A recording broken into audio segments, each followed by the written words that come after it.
Everyone, welcome back to my YouTube channel. तो आज के इस वीडियो पर हम लोग प्रियम्बल ऑफ द कॉन्स्टिट्यूशन का कंप्लीट चैप्टर पढ़ने वाले हैं। इससे पहले हम जितना भी सारे वीडियोस वगैरह डालते थे, या तो कोई टॉपिक से रिलेटेड, कोई पॉइंट से रिलेटेड, या फिर कोई भी छोटा मोटा चीज़ से रिलेटेड हम डालते थे। लेकिन ये वाला वीडियो में हम पूरा प्रियम्बल ऑफ द कॉन्स्टिट्यूशन एकदम पूरा कंप्लीट चैप्टर पढ़ाने वाले हैं with my handwritten notes के साथ। और ट्रस्ट में फ्रेंड्स कि अगर आप लोग ये वीडियो को कंप्लीट देख लोगे ना, तो आप लोगों को प्रियम्बल ऑफ द कॉन्स्टिट्यूशन का जो चैप्टर है उसमें कोई भी दिक्कत, कोई भी प्रॉब्लम नहीं आएगा। आप लोग ये वीडियो को देखने के बाद जब आप लोग बुक को रीड करोगे ना, तब आप लोगों को समझ में आएगा कि एक एक लाइन, एक एक पैरा आप लोगों का एकदम क्रिस्टल क्लियर हो रहा है।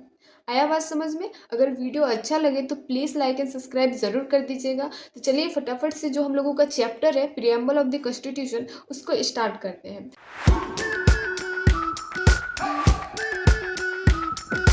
कोई भी चैप्टर को पढ़ने से पहले ना इंट्रोडक्शन वाला पार्ट आता है, जो कि आप लोगों का बुक में दिया हुआ है। हम इंट्रोडक्शन वाला पार्ट को ना अपना नोट्स में नहीं ऐड किए हैं, क्योंकि अगर ऐड कर लेंगे तो नोट्स तो काफ़ी ज़्यादा लेंदी हो जाएगा। इसीलिए जो इंट्रोडक्शन वाला पार्ट है ये चैप्टर का, वो हम आप लोगों को बुक से पढ़ा देते हैं। देन उसके बाद पूरा एकदम चैप्टर को हम लोग अपना ये नोट्स के साथ कंप्लीट करेंगे, ठीक है?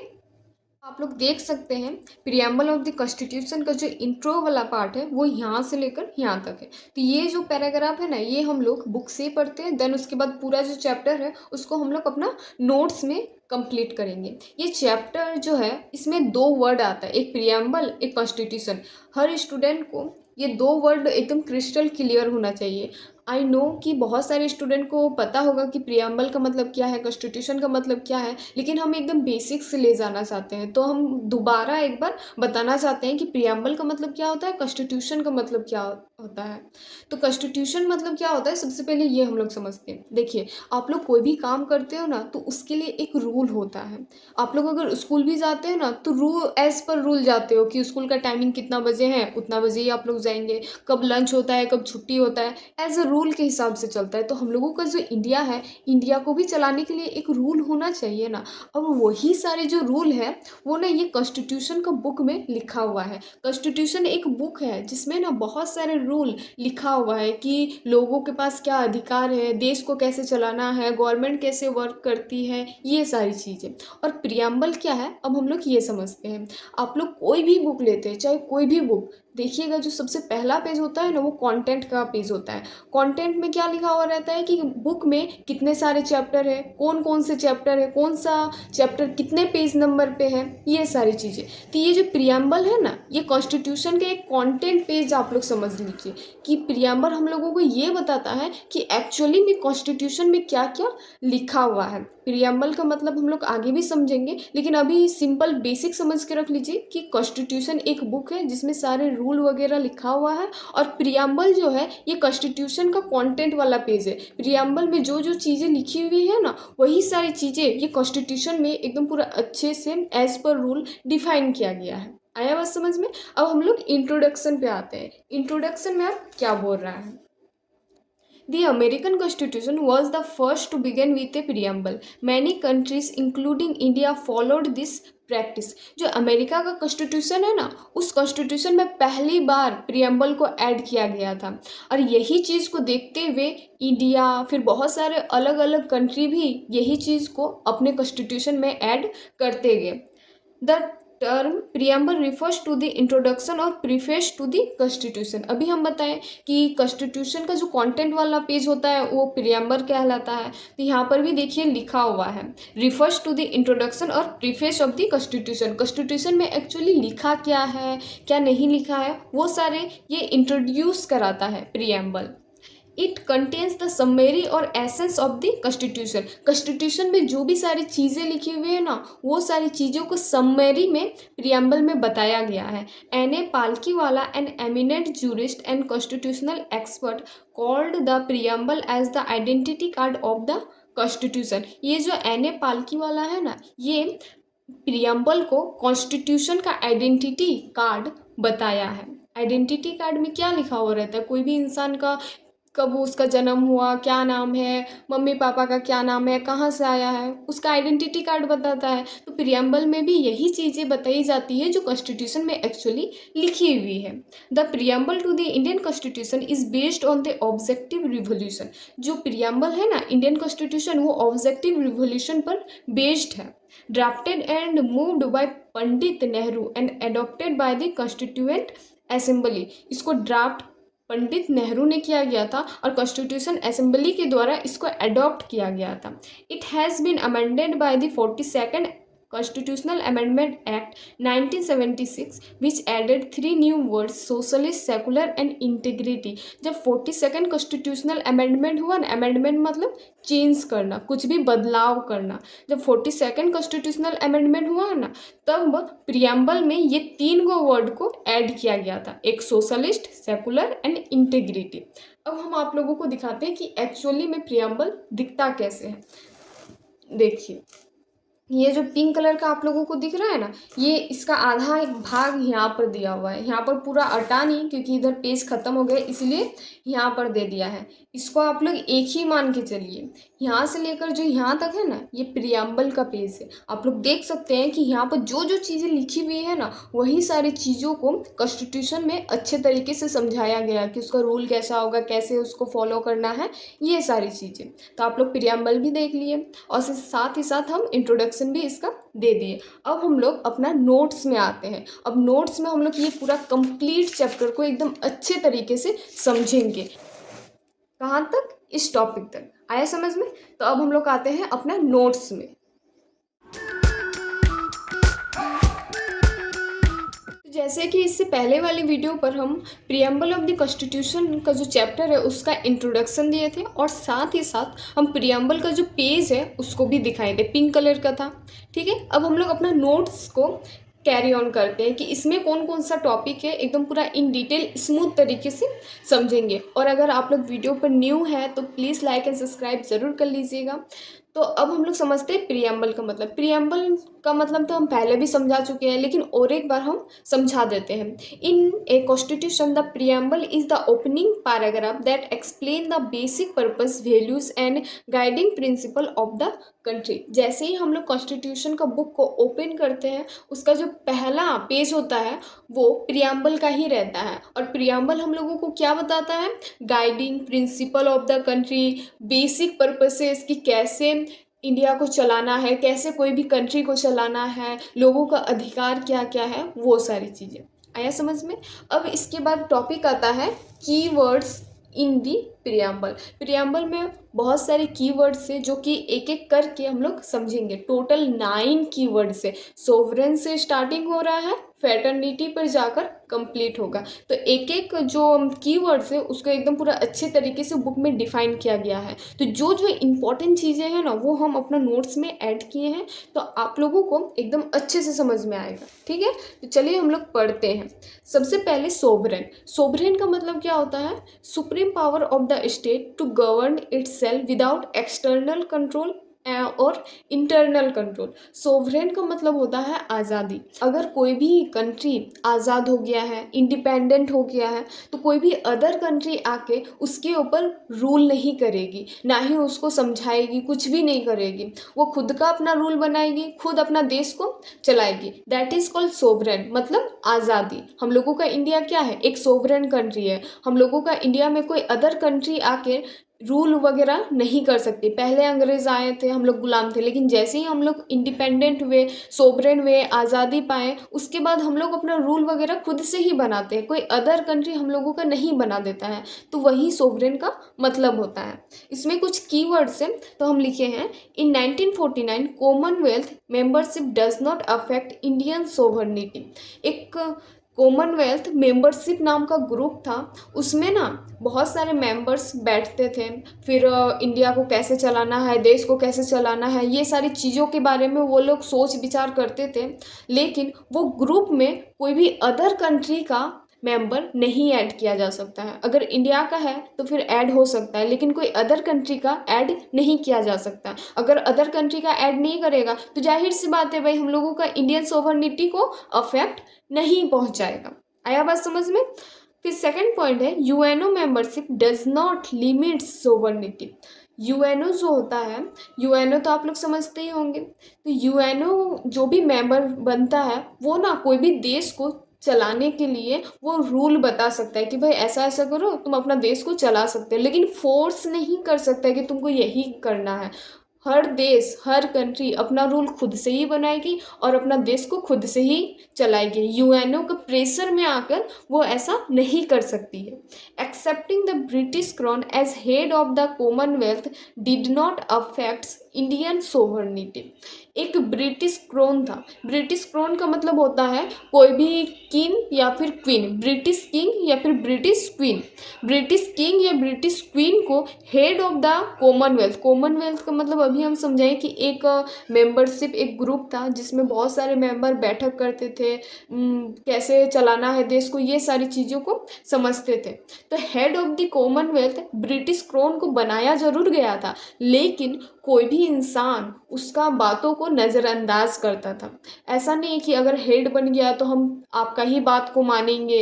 वो लोग अपना खुद का रूल वगैरह बनाता था। ब्रिटिश क्राउन को एगो नाम मात्र का रखा था कि भाई तुम है हेड तो तुम अपना राय विचार दो, अगर अच्छा लगेगा तो फॉलो करेंगे, नहीं अच्छा लगेगा तो हम लोग फॉलो नहीं करेंगे। अब यही काम की वजह से जो हम लोगों का सोवर्निटी है, इंडिया का सोवर्निटी, वो अफेक्ट नहीं होता है। उसके बाद है as a sovereign state India can acquire और सीड टेरिटरी। इस पॉइंट का मतलब क्या है कि इंडिया एक सोवरेन कंट्री है, मतलब कि अगर कोई भी न्यू टेरिटरी बनना है तो वो इंडिया ही डिसाइड करेगी, इंडिया का ही डिसीजन रहेगा कि भाई हमको न्यू टेरिटरी बनाना है। या फिर कोई भी एक टेरिटरी अगर किसी दूसरे कंट्री को देना है तो वो इंडिया ही तय करेगी कि भाई हमको ये जो टेरिटरी है ये किसी और को देना है। तो ये पावर एक सोवरेन जो कंट्री होता है उसी के पास होता है। तो इंडिया एक सोवरेन कंट्री है, तो इंडिया के पास ये पावर है। तो ये जो हम लोगों का सोवरेन वाला टॉपिक था ये कंप्लीट होता है। अब हम लोग आते हैं नेक्स्ट टॉपिक पर जो है सोशलिस्ट। सोशलिस्ट का मतलब क्या होता है अब हम लोग वो समझते हैं। The state works to reduce economic inequality and ensure social justice.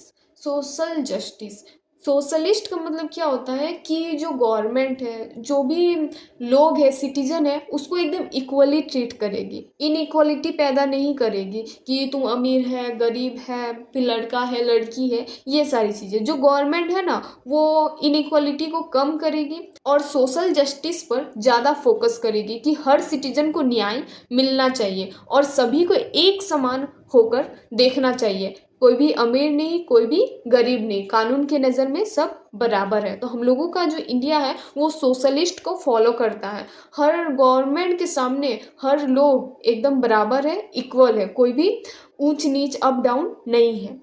इसमें कुछ इंपॉर्टेंट पॉइंट था जो कि हम लिखे हैं। The 42nd amendment 1976 made socialism एक्सप्लिट।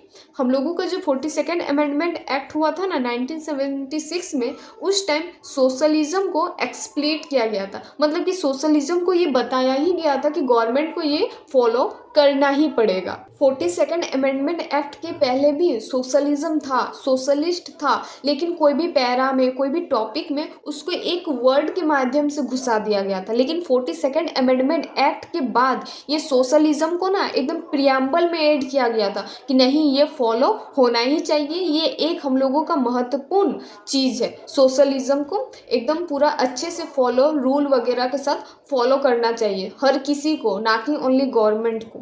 Socialist idea existed in COI even before 1976 through DPSP। COI का मतलब होता है कॉन्स्टिट्यूशन ऑफ इंडिया। ये जो सोशलिस्ट का आइडिया था ना, ये हम लोगों का भले ही 42nd अमेंडमेंट एक्ट के बाद आया, लेकिन इससे पहले जो DPSP थे, DPSP का मतलब directive principle of state policy, इसका एक पूरा चैप्टर ही है जो आपको आगे पढ़ना है। अभी सिर्फ इतना समझ लीजिए कि DPSP नाम का एक चीज़ होता है जो कि ये हम लोगों को बताता है कि लोगों को, हम लोगों को न्याय देना चाहिए, सबको इक्वल हम लोगों को देखना चाहिए, ये सारी चीज़ें। सोशलिस्ट ना होने के बावजूद DPSP हम लोगों को यही बताता था कि सब लोगों को एकदम इक्वल देखना है, ना कि किसी के भी प्रति भेदभाव रखना है। India follows democratic socialism with mixed economy. India जो है ना वो डेमोक्रेटिक सोशलिज्म को फॉलो करता है, मतलब कि जो गवर्नमेंट यहाँ के होते हैं, गवर्नमेंट भी एकदम सोशलिज्म को फॉलो करते हैं। इलेक्शन करवाना, फिर यूनिवर्सल एडल्ट फ्रेंचाइजी, हर धर्म के लोग वोट दे सकते हैं। ये क्या है? डेमोक्रेटिक सोशलिज्म है विथ मिक्स्ड इकोनॉमी। कोई भी जो सिटीजन है उसको एकदम इक्वली ट्रीट करना, हर सिटीजन को एकदम इक्वली समान रूप से देखना, ये मिक्स्ड इकोनॉमी के साथ हम लोगों का जो सोशलिज्म है वो भी चलता है। तो India follows democratic socialism with mixed economy. Indian socialism blend Marxism and Gandhism. अब इसका मतलब क्या होता है? Maxim and Gandhism. मैक्सिम का मतलब होता है कि इनइक्वालिटी को कम करना और सिटीजन को न्याय देना। गांधीजियम का मतलब क्या होता है कि non violence work, non violence के साथ अपने काम को करना, कोई भी चीज़ में वायलेंस नहीं आना चाहिए। गांधी जी का ये रूल था कि नॉन वायलेंस, हम लोगों को लड़ाई वगैरह सब कुछ करना है। तो यही बताता है Indian socialism blend Marxism and Gandhism. Marxism का मतलब होता है इनइक्वालिटी को कम करना, गांधीजियम का मतलब होता है कि नॉन वायलेंस के साथ अपने कामों को करना। देन उसके बाद जो लास्ट पॉइंट है वो है new economic policy 1991 diluted Indian socialist character. जो हम लोगों का न्यू इकोनॉमिक पॉलिसी आया है ना 1991, उसमें सोशलिज्म को थोड़ा सा कम कर दिया। मतलब कि सोशलिज्म जो है ना उसको प्राइवेट सेक्टर में थोड़ा ज़्यादा पहुंचाया गया था, फिर प्राइवेट ऑफिसेस में थोड़ा ज़्यादा देखा गया था। तो वही यहाँ पर बताया गया, diluted Indian socialist character, new economic policy 1991। जो हम लोगों का थर्ड की पॉइंट है वो है सेकुलर। अब सेकुलर का मतलब क्या होता है भाई? The state has no official religion and treat all religions equally. हम लोगों का जो कंट्री है ना उसमें कोई भी ऑफिशियल धर्म नहीं है, कोई भी एक धर्म का देश नहीं है। हम लोगों का देश में सभी धर्मों को एकदम इक्वली रिस्पेक्ट किया जाता है। इसका मतलब होता है सेकुलर। हम लोगों का इंडिया क्या है? एक सेकुलर कंट्री है। हम लोगों का इंडिया में कोई भी एक धर्म के लोग नहीं रहते हैं या फिर कोई एक धर्म को रिस्पेक्ट नहीं दिया जाता है। हमारे इंडिया में बहुत सारे धर्मों के लोग रहते हैं, हिंदू, मुस्लिम, सिख, ईसाई, क्रिश्चियन, न जाने कितने धर्म के लोग रहते हैं। तो हम लोगों का इंडिया क्या है? एक सेकुलर कंट्री है। उसमें कुछ इंपॉर्टेंट की पॉइंट्स थे जो कि हम लिखे हैं। Secular was added by the 42nd amendment 1976। जो सेकुलर वर्ड है ना उसको कब ऐड किया गया था? 42nd अमेंडमेंट एक्ट 1976 में। Supreme court 1974 said India was already secular. हम लोगों का जो सुप्रीम कोर्ट है ना वो पहले से ही बोल रहा था कि इंडिया एक सेकुलर कंट्री है, क्योंकि हम लोगों का देश 1949 में आज़ाद हुआ और ये सेकुलर वर्ड कब ऐड किया गया? 1976 में। 1976 के पहले से ही हम लोगों का इंडिया एक सेकुलर कंट्री कहलाता था। इसलिए ये जो सुप्रीम कोर्ट है ना ये बोल रहा है कि इंडिया ऑलरेडी सेकुलर कंट्री था। फिर नेक्स्ट पॉइंट है article 25-28 ensure freedom of religion. जो हम लोगों का आर्टिकल 25-28 है ना वो हम लोगों को ये बताता है फ्रीडम ऑफ रिलीजन। जब आप लोग फंडामेंटल राइट्स, फंडामेंटल ड्यूटीज़ वगैरह पढ़ेंगे ना तब ये आर्टिकल सब आप लोगों को मिलेगा। उसमें यही बताता है फ्रीडम ऑफ रिलीजन। हर धर्म के लोग किसी भी धर्म के मान सकते हैं, उसको कोई रोक टोक नहीं है, कोई गवर्नमेंट की तरफ से उसको सजा वगैरह कुछ भी नहीं सुनाया जाएगा। देन उसके बाद नेक्स्ट पॉइंट है Indian secularism means equal respect to all religion. Indian secularism का मतलब क्या होता है कि सभी धर्मों को एकदम इक्वल रिस्पेक्ट, मान सम्मान दिया जाएगा। आया बात समझ में? अब हम लोगों का जो नेक्स्ट टॉपिक है वो है डेमोक्रेटिक।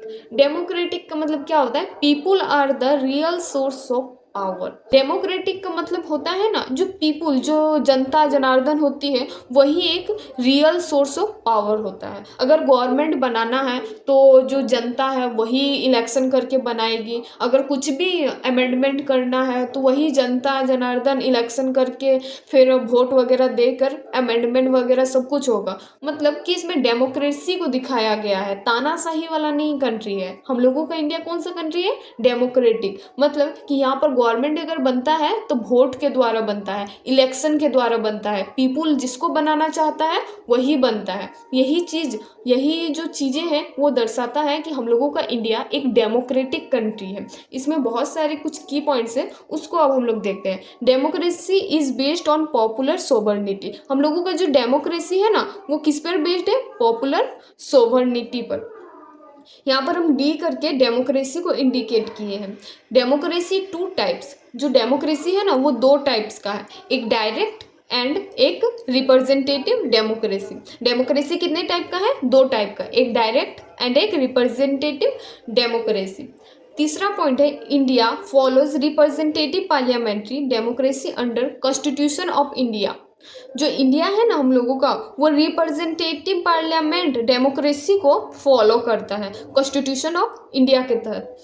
फिर उसके बाद है executive is responsible to the legislature. हम लोगों का गवर्नमेंट को के गो ऑर्गन है, 3 ऑर्गन पर बेस्ड है, एक लेजिस्लेचर होता है, एक एग्जीक्यूटिव होता है, एक जुडिशरी होता है। तो इसमें क्या बताया, executive is responsible to the legislature, हम लोगों का लेजिस्लेचर जो कानून बनाता है, एग्जीक्यूटिव जो हम लोगों का कानून को इम्प्लीमेंट करता है, जुडिशरी जो ये कानून को देखता है कि सही है या नहीं है, ना हम लोगों के फंडामेंटल राइट्स को वायलेट कर रही है, ये सारी चीज़ें। तो ये पारा में क्या बता रहा है कि एग्जीक्यूटिव जो है ना वो रिस्पॉन्सिबल रहेंगे लेजिस्लेचर पर कुछ भी चीज़ के कारण। उसके बाद है फीचर्स, कुछ इसमें डेमोक्रेटिक अगर कोई कंट्री है तो उसके कुछ फीचर्स होने चाहिए। एक है यूनिवर्सल अडल्ट फ्रेंचाइजी, इलेक्शन होना चाहिए, रूल ऑफ लॉ होना चाहिए कि भाई जो लॉ में रूल लिखा हुआ है वही रूल वगैरह फॉलो करना चाहिए। फिर इंडिपेंडेंट जुडिशरी होना चाहिए कि कोर्ट अगर कोई भी डिसीजन ले ना तो एकदम फ्रीली ले, किसी के दबाव में आकर ना ले। आया समझ में? और हम लोगों का जो डेमोक्रेसी है उसमें क्या क्या इंक्लूड किया गया है, पॉलिटिकल, सोशल और इकोनॉमिक एक्सपेक्ट को इंक्लूड किया गया है। आया समझ में? अब हम लोगों का जो 5th पॉइंट है वो है रिपब्लिक। आ रहा है ना एकदम स्मूथ तरीके समझ में? अगर कोई भी चीज़, कोई भी डाउट अगर बच्चा हो तो प्लीज़ कमेंट कीजिएगा बच्चा लोग, ठीक है। अब हम लोगों का जो 5th पॉइंट है वो है रिपब्लिक। रिपब्लिक का मतलब अब हम लोग समझते हैं, the head of the state is elected not a hereditary ruler. मतलब कि जो स्टेट में गवर्नमेंट बनेगा, जो भी हेड बनेगा वो पीपुल के द्वारा इलेक्टेड होना चाहिए, मतलब कि इलेक्शन के द्वारा बना हुआ होना चाहिए, ना कि हेरिडेटरी रूलर होना चाहिए। तानाशाही वाला किंग क्वीन वगैरह नहीं होना चाहिए, उसी को हम लोग रिपब्लिक बोलते हैं। हम लोगों का इंडिया क्या है, एक रिपब्लिक भारत है, रिपब्लिक इंडिया है। तो हम लोगों का जनता जनार्दन है वो वोट देती है, इलेक्शन होता है, तब जाके गवर्नमेंट बनता है। तो हम लोगों का इंडिया एक रिपब्लिक भारत है। उसके बाद है कुछ पॉइंट है, तो यहाँ पर पॉइंट्स को हम डिफाइन किए हैं। देखिए, democratic polity classified monarchy and Republic. जो डेमोक्रेटिक पॉलिटी है ना वो 2 पार्ट में डिवाइड किया गया है, एक मोनार्की, एक रिपब्लिक। मोनार्की मतलब वो जो राजा महाराजा वाला सिस्टम था ना उसको मोनार्की वाला बोलते हैं, मोनार्की सिस्टम, कि राजा बना फिर उसका बेटा राजा फिर उसका बेटा राजा, ऐसा वाला। और रिपब्लिक मतलब कि जनता जनार्दन वोट देगी, इलेक्शन होगा, उसके द्वारा जो बनेगा वही गवर्नमेंट बनेगा, तो उसको हम लोग बोलते हैं रिपब्लिक। हम लोगों का इंडिया क्या है, एक रिपब्लिक है। फिर है India is a republic with an elected president under the constitution of India. हम लोगों का जो इंडिया है वो रिपब्लिक है, प्रेसिडेंट को इलेक्ट कैसे किया जाता है, अंडर कॉन्स्टिट्यूशन ऑफ इंडिया के द्वारा। President is indirectly elected for 5 years। देखिए, एक डायरेक्टली इलेक्टेड होता है, एक इनडायरेक्टली इलेक्टेड होता है। इसमें एक बहुत ही ज़्यादा लंबा लेसन है, मतलब समझाना पड़ेगा कि इनडायरेक्टली कैसे होता है, फिर डायरेक्टली कैसे होता है, तो उसके लिए हम अलग से एक वीडियो बनाएंगे। अभी सिर्फ इतना समझ लीजिए कि एक इनडायरेक्टली इलेक्शन होता है और एक डायरेक्टली इलेक्शन होता है। तो हम लोगों का जो प्रेसिडेंट है, अभी कौन है प्रेसिडेंट, गेस करके बताइए। अभी जो भी प्रेसिडेंट है वो इनडायरेक्टली इलेक्टेड किया जाता है, और उन लोगों का कितना होता है वर्क, तो 5 years का होता है। वो लोग 5 years एकदम पूरा गवर्न करती है, अच्छे से काम वगैरह करती है। फिर है sovereignty lies with the people. जो सोवर्निटी है ना वो पीपल के पास रहती है। No privilege class equal access to public offices. किसी के भी प्रति भेदभाव नहीं होता है, चाहे वो लड़का हो, चाहे वो लड़की हो, चाहे वो अमीर हो, चाहे वो गरीब हो। हर सिटीजन को, हर लोग को एकदम इक्वली मौका दिया जाता है कोई भी पब्लिक सेक्टर में जाने का, कोई भी पब्लिक ऑफिसेस में जाने का। आया समझ में रिपब्लिक का मतलब, और इसमें जो पॉइंट्स है उस सब का मतलब। अब हम लोग आते हैं नेक्स्ट टॉपिक पर। अब 6 नंबर पे क्या दिया हुआ है, जस्टिस। जस्टिस का मतलब क्या होता है, न्याय। Fairness and equal treatment to all citizen. Citizen को एकदम इक्वली ट्रीट करना चाहिए, चाहे वो कुछ भी करे, अमीर हो, गरीब हो, लड़का हो, लड़की हो, चाहे कोई भी हो, उसको एकदम इक्वली ट्रीट करना चाहिए, उसको एकदम इक्वली जस्टिस मिलना चाहिए। हम लोग जस्टिस में 3 टाइप का जस्टिस पढ़ेंगे, एक सोशल, एक इकोनॉमिक, एक पॉलिटिकल, जो कि यहाँ पर लिखा भी हुआ है, justice are 3 types, social, economic और political, ensure through fundamental rights and DPSP. जो जस्टिस है ना वो फंडामेंटल राइट्स में और डीपीएसपी में एकदम अच्छी तरीके से बताया गया है। सबसे पहले हम लोग सोशल जस्टिस को देखते हैं कि सोशल जस्टिस का मतलब क्या होता है। No discrimination, upliftment of OBC, ST, SC, women's. मतलब कि डिस्क्रिमिनेशन का मतलब क्या होता है, भेदभाव, भेदभाव नहीं करना है, चाहे वो ओबीसी हो, एसटी हो, एससी हो, वीमेंस का। दूसरा है economic justice, reduce inequality of wealth and income. Reduce करना है मतलब कि कम करना है इनइक्वालिटी को, किसमें, वेल्थ में और इनकम में।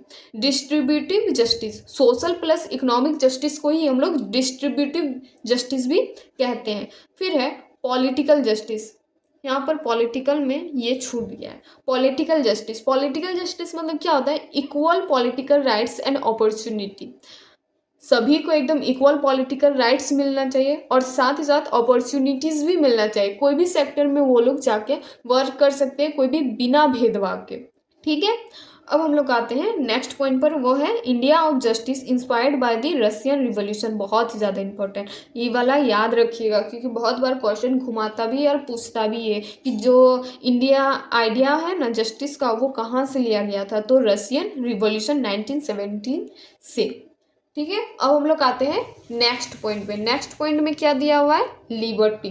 लिबर्टी अब क्या बताता है, freedom of thoughts, expression, belief, faith and worship. मतलब कि कोई भी अगर इंसान हमारे कंट्री में है तो उसको एकदम पूरा आज़ादी है कुछ भी चीज़ सोचने का, एक्सप्रेशन में, कोई भी भगवान को मानने का, किसी भी भगवान का पूजा करने का कोई रोक टोक नहीं है। एकदम पूरा फ्रीली वो कोई भी भगवान को मान सकता है, पूजा कर सकता है, पूजा पाठ कर सकता है, उसको फ्रीडम है सोचने का। तुम कुछ भी सोचो, तुमको कोई रोक टोक नहीं करेगा। इसमें कुछ इंपॉर्टेंट की पॉइंट्स हैं, उसको देखते हैं। Freedom with opportunity for personal development, freedom भी दिया जाता है आपका पर्सनल डेवलपमेंट में, आप क्या काम करोगे क्या नहीं करोगे इसके लिए भी फ्रीडम दिया जाता है। आपको गवर्नमेंट फोर्स नहीं करेगी कि आप यही काम करो, आपको जिस चीज़ में काम करना है, जिस चीज़ में रुचि है, आप अपना पर्सनल लाइफ को कैसे डेवलप कर पाएंगे वो आपके ऊपर निर्भर है, वो आपको आज़ादी दिया गया है। फिर दूसरा पॉइंट है protect bye fundamental rights under the constitution of India. जो हमारे कॉन्स्टिट्यूशन है ना, कॉन्स्टिट्यूशन में फंडामेंटल राइट्स में ये प्रोटेक्ट किया गया है लिबर्टी को, कि भाई सबको हर चीज़ का फ्रीडम होना चाहिए। हर चीज़ मतलब कि एक लिमिट में ही आप लोगों को फ्रीडम मिलेगा, लिमिट के बाहर फ्रीडम नहीं मिल सकता है।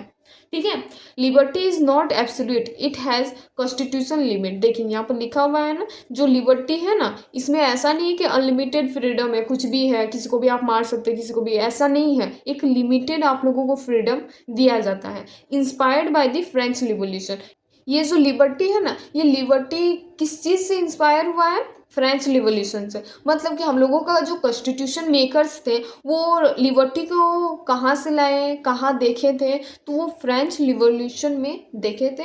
वहाँ से ही ये लिबर्टी वर्ड को हमारे कॉन्स्टिट्यूशन में भी ऐड किया गया था और हम लोग भी ये लिबर्टी को फॉलो करते हैं। ठीक है, अब हम लोग आते हैं 8 नंबर का पॉइंट में। अब ये 8 नंबर का पॉइंट में क्या है भाई, तो इक्वलिटी है। इक्वलिटी मतलब क्या, समान भावना। Everyone is equal before the law and given equal opportunity. मतलब कि सब लोग एकदम समान है, कोई भी भेदभाव नहीं है। कोई अगर लड़का है या लड़की है, अमीर है या गरीब है, चाहे पढ़ा लिखा है या फिर अनपढ़ है, सभी को एकदम इक्वली आप लोगों को देखा जाएगा सिटीजन के द्वारा। कॉन्स्टिट्यूशन के अकॉर्डिंग आप लोगों को किसी भी तरह से भेदभाव नहीं किया जाएगा, दैट इज कॉल्ड इक्वलिटी। धर्म के बेसिस पर भेदभाव नहीं किया जाएगा, कास्ट के बेसिस पर भेदभाव नहीं किया जाएगा, वही चीज़ यहाँ पर बता रहा है इक्वलिटी। इसमें बहुत सारे की पॉइंट्स हैं, उसको हम लोग देखते हैं। No special privilege and equal opportunity, किसी को भी किसी चीज़ के कारण डिस्क्रिमिनेट नहीं किया जाएगा, चाहे वो जात के नाम पर, चाहे वो कास्ट के नाम पर, चाहे वो लड़का लड़की के नाम पर, चाहे वो अमीर गरीब के नाम पर। किसी को भी किसी चीज़ की वजह से डिस्क्रिमिनेट नहीं किया जाएगा। हर सिटीजन को इक्वल अपॉर्चुनिटीज़ मिलेगा कोई भी सेक्टर में काम करने के लिए। Preamble guarantees equality of status and opportunity. हम लोगों का जो प्रियम्बल है ना, उसमें ये बताया गया है कि जो इक्वलिटी है ना, वो सभी सिटीजन को मिलना चाहिए। 3 टाइप्स इक्वलिटी। जो इक्वलिटी है ना, वो 3 टाइप्स में बटा हुआ है। एक सिविक्स, एक पॉलिटिकल और एक इकोनॉमिक। मतलब एक सिविक्स इक्वलिटी, एक पॉलिटिकल इक्वलिटी और एक इकोनॉमिक इक्वलिटी। उसके बाद है सिविक्स इक्वलिटी। सिविक्स इक्वलिटी का मतलब क्या आता है? Ensure bye article 14 to 18। हम लोगों का जो आर्टिकल 14 to 18 में दिया हुआ है ना, उसमें सिविक्स इक्वलिटी के बारे में बताया गया है। अभी आप लोग आर्टिकल पढ़े नहीं हो, इसीलिए आप लोगों को नहीं समझ में आ रहा है, लेकिन जैसे जैसे आगे पढ़ोगे ना, हर आर्टिकल के बारे में आप लोगों को पढ़ना पड़ेगा, तो उसमें पता चल जाएगा कि आर्टिकल 14 और 18 में क्या बताया गया है। Political equality through universal adult suffrage. मतलब कि हर किसी को वोट देने का अधिकार है। जाति कास्ट नाम के भेदभाव से नहीं किसी को टॉर्चर किया जा सकता है, किसी को भी ऐसा नहीं है कि वोट नहीं दिया जा सकता। हर सिटीजन को वोट देने का अधिकार है। अब हम लोग आते हैं नेक्स्ट टॉपिक पर।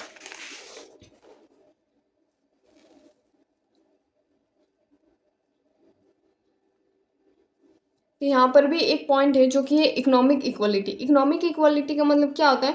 Through equal pay and livelihood, article 39 under the constitution of India. Economic equality में ये बताया गया है कि सभी सिटीजन को एकदम लाइवलीहुड प्रोवाइड किया जाएगा, सभी सिटीजन को एकदम भाईचारा के साथ रहना है, एक ही जगह पर रहना है। आर्टिकल 39 में भी ये बताया गया है। आप लोग जब आर्टिकल्स पढ़ोगे ना, तो आर्टिकल 39 में जो बताया है ना, वो इकोनॉमिक इक्वलिटी के बारे में बताया गया है। अब जो सबसे मोस्ट इम्पॉर्टेंट और लास्ट पॉइंट, की पॉइंट्स हम लोग याद है, हम लोग पढ़े थे 1 से लेकर 9 तक। हम पहले ही बताए थे कि आप लोगों को 9 की पॉइंट्स पढ़ना है।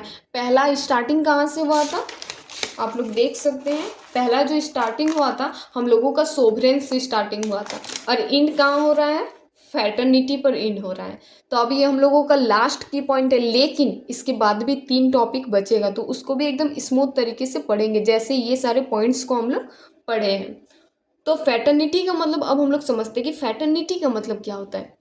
A sense of brotherhood and unity among all citizen. मतलब सभी लोगों के साथ एकदम ब्रोदरहुड, भाईचारा बनाकर, यूनिटी बनाकर रहना है सभी सिटीजन के साथ, सभी लोगों के साथ। इसमें कुछ की पॉइंट्स हैं जो कि हम लोग देखते हैं। Promoted by single citizenship and fundamental duties, article 51A।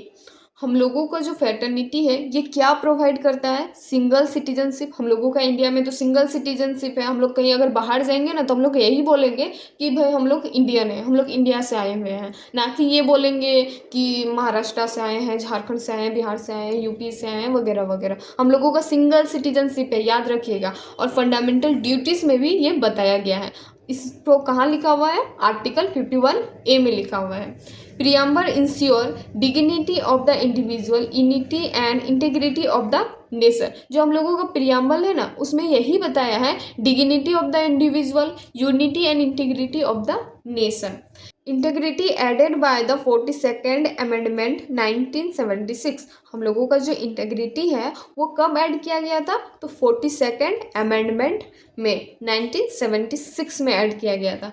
Removes barrier like casteism, communalism and regionalism. हम लोगों का जो ये 3 को पॉइंट है ना, ये चीज़ को रिमूव किया गया है हम लोगों का कॉन्स्टिट्यूशन से। क्योंकि कास्टिज्म मतलब जाति वगैरह के बारे में भेदभाव करना, कम्युनलिज्म को फिर किसी अमीर के साथ अमीर लोग ही बात करेंगे, गरीब के साथ गरीब लोग ही बात करेंगे, ये सारी जो चीज़ें हैं इसको रिमूव किया गया है। Protect dignity of women, article 51A। हम लोगों का जो डिग्निटी ऑफ ह्यूमन है ना, इसको प्रोटेक्ट किसके द्वारा किया जाता है? आर्टिकल 51A के द्वारा। India is A union of state under constitution of India.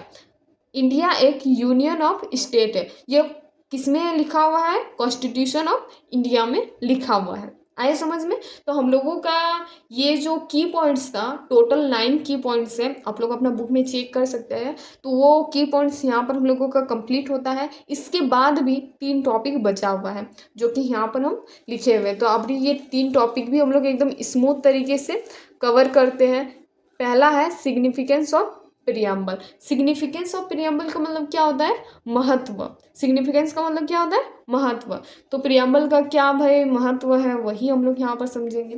तो पहला पॉइंट है प्रियम्बल। ये जो पी है ना, इसको हम प्रियम्बल इंडिकेट किए हैं। Preamble shows basic philosophy and values of the constitution. जो हम लोगों का प्रियम्बल है ना, वो कॉन्स्टिट्यूशन का बेसिक फिलोसॉफी बताता है और वैल्यूज बताता है कि भाई कॉन्स्टिट्यूशन में क्या लिखा हुआ है, कैसे लिखा हुआ है, ये सारी चीज़ें।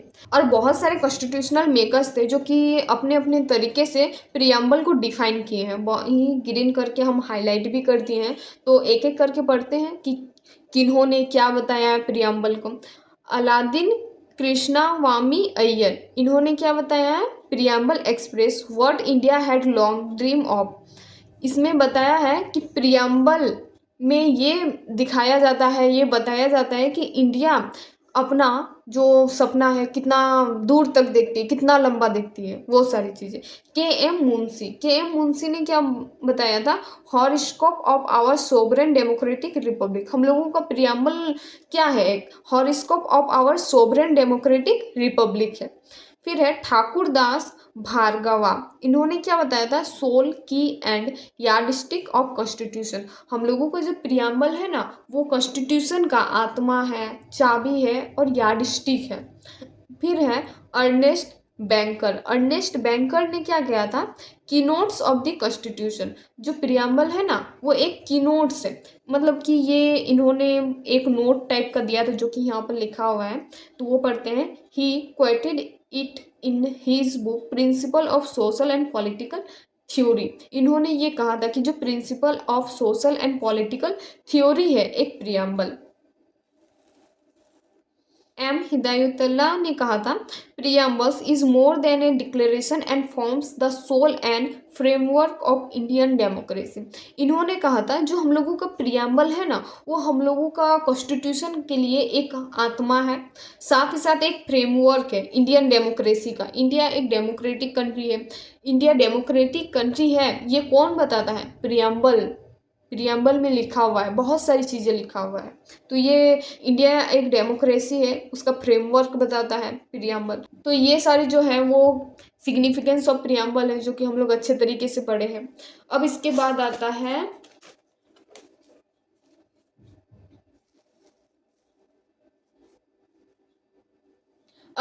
आता है preamble as a part of the constitution, कि प्रियम्बल हम लोगों का कॉन्स्टिट्यूशन का पार्ट है। बहुत सारे ऐसे केसेस हुए, बहुत सारे ऐसे लड़ाई वगैरह हुआ कि प्रियम्बल हम लोगों का कॉन्स्टिट्यूशन का पार्ट नहीं होना चाहिए। बहुत किसी ने बोला कि नहीं प्रियम्बल होना चाहिए। तो वही सारी चीज़ें यहाँ पर हम लोग पढ़ेंगे। सबसे पहले डिबेट किया गया कि is the preamble part of the constitution, मतलब कि एक मीटिंग बिठाया गया, डिबेट बैठाया गया जिसमें ये बात को उठाया गया कि क्या प्रियम्बल हम लोगों का कॉन्स्टिट्यूशन का पार्ट है या फिर नहीं है। तो बहुत सारे केसेस भी हुए, जैसे कि बेरूबरी यूनियन केस 1960, जिसमें ये केस में बताया गया था, जिन्होंने भी ये केस किया था वो बोल रहे थे कि not part of the constitution, कि प्रियम्बल हम लोगों का कॉन्स्टिट्यूशन का पार्ट नहीं है। उसके बाद फिर केशव नंदा भारती केस हुआ 1973 में। उन्होंने ये बताया कि जो प्रियम्बल है ना, वो हम लोगों का कॉन्स्टिट्यूशन का पार्ट है। उसके बाद फिर LIC ऑफ इंडिया का केस हुआ, उसमें ना रिफ्रेम दिस व्यू, ये जो दोनों बताए थे ना, कि एक ने बताया कि प्रियम्बल पार्ट नहीं है, फिर एक ने बताया कि पार्ट है। तो ये दोनों को रिव्यू किया गया कि भाई क्या सही है क्या गलत है। तो उसी को रिफ्रेम्ड किया गया कि प्रियम्बल पार्ट होना चाहिए हमारे कॉन्स्टिट्यूशन का या फिर नहीं होना चाहिए।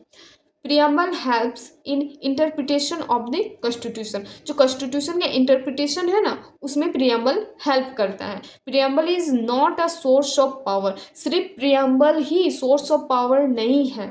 It is non justiciable not enforceable in court. जो प्रियम्बल है वो नॉन जस्टिसेबल है, उसमें कोर्ट इन्फोर्स नहीं कर सकती है। आया बात समझ में?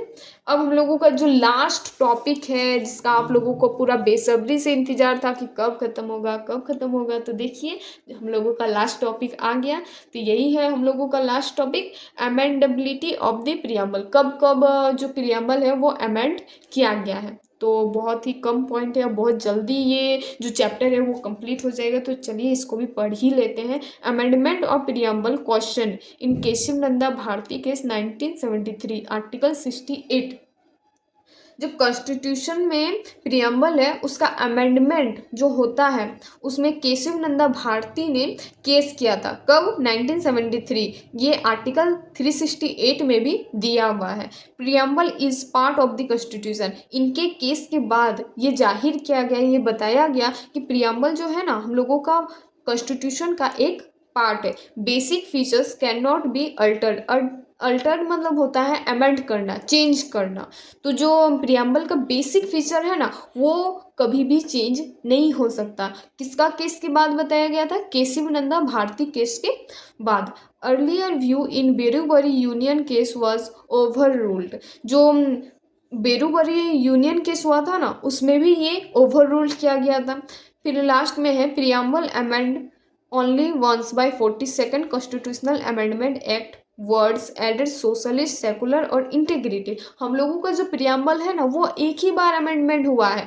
कब? 42nd constitutional amendment act. और उसमें क्या क्या अमेंड हुआ था? उसमें 3 गो वर्ड को ऐड किया गया था, सोशलिस्ट, सेकुलर और इंटीग्रिटी। आया बात समझ में? तो इसी के साथ हम लोगों का जो चैप्टर है प्रियम्बल ऑफ द कॉन्स्टिट्यूशन ये कंप्लीट होता है। अगर वीडियो अच्छा लगे तो प्लीज़ लाइक एंड सब्सक्राइब ज़रूर कर दीजिएगा। और इसके बाद अब डेली मेरा वीडियोस वगैरह आएगा इन चैप्टर से रिलेटेड। तो अगर आप लोग इंटरेस्टेड है तो प्लीज़ हमको सब्सक्राइब कर लीजिएगा ताकि आप लोगों को क्वालिटी में कोई भी दिक्कत ना आए। आया बात समझ में? तो अब हम लोग मिलते हैं नेक्स्ट वीडियो पर। तब तक के लिए tata bye bye, see you. अब मिलते हैं नेक्स्ट वीडियो पर।